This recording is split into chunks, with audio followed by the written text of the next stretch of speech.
మీకు బిచ్చగాడు సినిమా గుర్తుండే ఉంటుంది కదా. కోటీశ్వరుడైన ఒక కొడుకు తన తల్లి కోసం బిచ్చగాడి అవతారం ఎత్తుతాడు. సినిమా మీ అందరికీ గుర్తుండే ఉంటుంది. ఆ సినిమాలో అతని సంకల్ప బలం అతని తల్లిని బ్రతికిస్తుంది.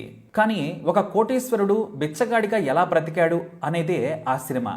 అయితే ఇలా రియల్గా జరుగుతుందా అంటే అస్సలు జరగదు. ఎందుకంటే మన దగ్గర ధనవంతుల కొడుకులు ఎంత బలుపుతో ఉంటారో చూస్తాం. చిన్నప్పుడే స్పోర్ట్స్ బైకులు, ఆ తర్వాత పబ్బులు, పార్టీలు.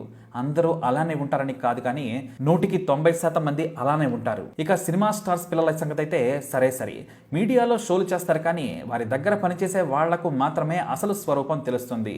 కానీ తన పిల్లలు అలా కాకూడదని అనుకున్నాడు Hare Rama diamond exports company అధినేత ఘనశ్యామ్ ఢోలకియా. ఈ పేరు ఎక్కడో విన్నట్లుంది కాదు. ఇతను ఒక పెద్ద బిజినెస్ మ్యాగ్నెట్. ఇతనికి 7 పిల్లలు. ఆయన వ్యాపారం విలువ 6,000 కోట్లు. ఆయన ఆస్తుల విలువ 1,00,000 కోట్లు. అయితే వారి కొడుకులకు మాత్రం కష్టం విలువ తెలియాలంటాడు, సామాన్యుల్లా బ్రతకాలంటాడు, దారి తప్పొద్దంటాడు, మనిషిగా మానవత్వంతో బ్రతకాలని కోరుకుంటాడు ఆయన. అందుకే MBA చదివిన తన కొడుకును గత ఏడాది సామాన్యుడిలా బ్రతకమని కొచ్చి పంపారు. ఆ కొచ్చి పంపిన ఒక కొడుకు కూడా సక్సెస్ అయ్యాడు. ఇక అలాగే మరో కొడుకును కూడా కేరళ పంపడం జరిగింది. నెల రోజులు రోడ్డు మీదే తిని దొరికిన చోట పడుకొని నెల తరువాతే తనకు ఫోన్ చేయమని చెప్పాడు. కేరళ వెళ్ళిన అతని కొడుకు సక్సెస్ఫుల్ గా తిరిగి వచ్చాడు. ఎంతో కొంత డబ్బు సంపాదించుకొని నేల మీదే పడుకొని దొరికింది తిని ఆ తరువాత తండ్రికి ఫోన్ చేశాడు. ఆ తరువాతే కొడుకును బిజినెస్ లోకి తీసుకున్నాడు ఆ తండ్రి. ఇక ప్రస్తుతం మరో కొడుకు హత్రత్. వ్యాపారంలోకి అతను కూడా వచ్చేస్తానన్నాడు. అయితే అసలు నీకు కష్టం తెలుసా అని ప్రశ్నించాడు ఆ తండ్రి. చిన్నప్పటి నుంచి ₹1 కోటి కారులో తిరిగావు, మట్టి అంటకుండా పెరిగావు, పేదవాడిని దూరం నుంచి చూశావు, కానీ పేదరికం అంటే ఏంటో తెలియదు. అది తెలుసుకుంటే జీవితం విలువ తెలుస్తుంది, మనుషులను గౌరవించడం తెలుస్తుంది, ఒంట్లోని పొగరు మొత్తం దిగిపోతుంది. నెల రోజులు చేతిలో డబ్బు లేకుండా బ్రతుకు, నా పేరు ఐడెంటిటీ ఎక్కడా వాడద్దు అని చెప్పాడు ఘనశ్యామ్. అంతేకాదు నీ పేరు నీ ఐడెంటిటీ కూడా ఎక్కడా చెప్పకుండా బ్రతకాలని మరీ చెప్పాడు. అంతే, అలా చెప్పడం ఆలస్యం. హదరామ్కు 2 జతల బట్టలు పెట్టుకోమని చెప్పాడు. చేతిలో ₹500 ఇచ్చాడు.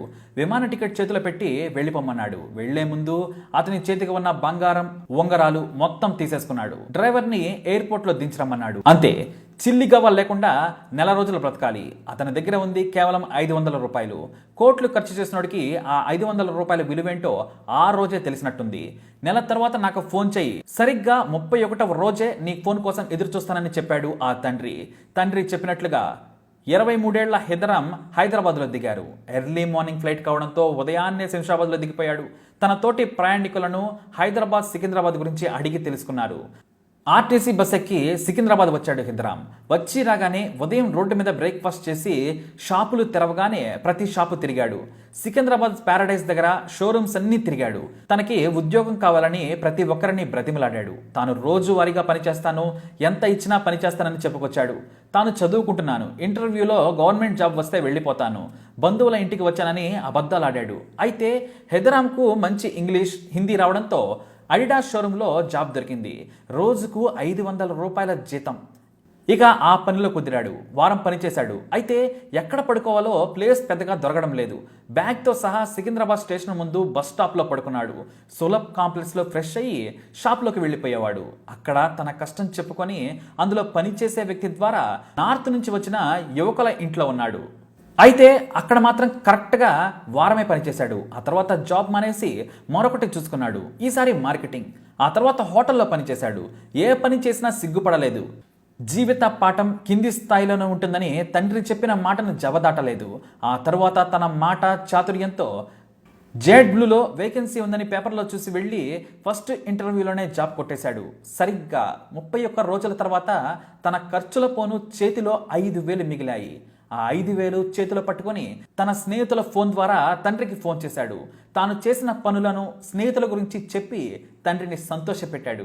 ఇంకేముంది, తండ్రి ఆనందానికి అవధులు లేవు. తన కొడుకు చెప్పిన మాట విన్నాడని నిలబడ్డ చోటికి బెంచ్ కారు పంపి విమానంలో మళ్లీ ముంబై తీసుకువెళ్లే ఏర్పాట్లు చేశారు. ఇలా ఆ కొడుకు కూడా సక్సెస్ అయిపోయాడు.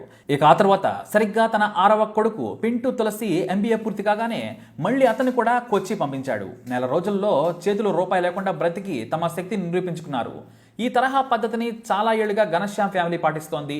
చేతిలో వ్యాపారం పెట్టే ముందు నిజ జీవిత పాఠాలు నేర్చుకోవాలని చెబుతారు. ఎదుటి మనిషికి విలువనిచ్చినప్పుడే వ్యాపారం నడుస్తుందనేది వారి మాట.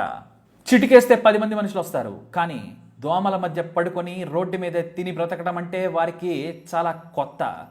కారు అద్దాల్లోంచి ప్రపంచాన్ని చూసి విదేశాల్లో చదువుకున్న కుర్రాడు మాసిపోయి ఉన్న తన తోటి వారితోటే బ్రతికాడు. తన 2 జతలను మార్చి మార్చి వాడాడు. 2 రోజుల జీతం తర్వాత 2 చీప్గా వచ్చే టీషర్ట్స్ కొనుక్కున్నాడు. ఇలా కొంతమంది విలువలు పాటించడమే కాదు, విలువలతో బ్రతుకుతారు కూడా. తమ పిల్లలకు కూడా విలువలు నేర్పుతారు. డబ్బుందని చేతికి కట్టలిస్తే చెడిపోతారు. ఇలా బాధ్యతలు చెబితే మంచి పౌరుడిగా మారతారు.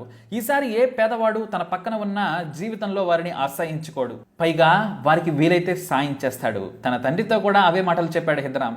మరి జీవితం అంటే ఇదే కదా. మరి దీనిని బట్టి మీకేమర్థమైంది? జీవితం అంటే ఎలా బ్రతకాలి, మనకి ఉన్న దానిలో మన పిల్లలకి ఏం నేర్పించాలి, ఎలా చెప్పాలి అనే మీ అభిప్రాయం, అనుభవం తప్పకుండా ప్రతి ఒక్కరికి కావాలి. మరి తప్పకుండా మీ అమూల్యమైన అభిప్రాయాన్ని మా ఛానల్ ద్వారా పంచుకోండి. ఈ వీడియోని లైక్ చేయండి, షేర్ చేయండి.